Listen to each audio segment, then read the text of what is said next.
વલસાડના sugar factory highway પર dumper અને ટેમ્પો વચ્ચે કાર ચબદાઈ જતા માતા અને પુત્રીએ જીવ ગુમાવ્યો. વલસાડ હાઈવે પર અકસ્માતનો સિલસિલો યથાવત છે.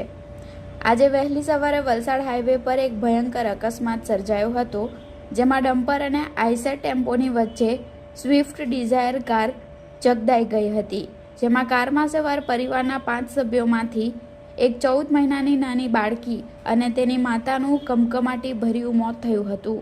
આ બનાવને પગલે સમગ્ર વિસ્તારમાં અરેરાટી મચી ગઈ હતી.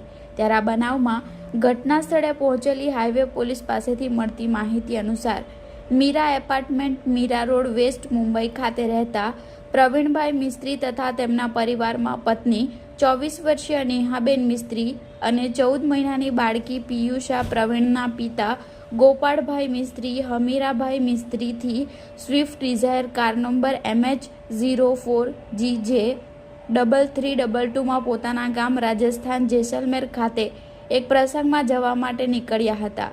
જે દરમિયાન સવારે આશરે 5 વાગ્યાના સુમારે વલસાડ હાઈવે પર સુગર ફેક્ટરી નજીક હાઈવે પર પાર્ક કરેલા ડમ્પર નંબર GJ07TU6350ના પાછળના ભાગે સ્વિફ્ટ ડિઝાયર કાર ધડાકાભેર અથડાઈ હતી અને કારની પાછળ આઈસર ટેમ્પો નંબર DN09N9508 અથડાતા કારનો કૂચો વળી ગયો હતો અને સ્વિફ્ટ ડિઝાયર કારમાં સવાર 6 વ્યક્તિઓમાં માતા નેહાબેન મિસ્ત્રી અને તેની 14 મહિનાની બાળકી પિયુષાએ જીવ ગુમાવ્યો હતો.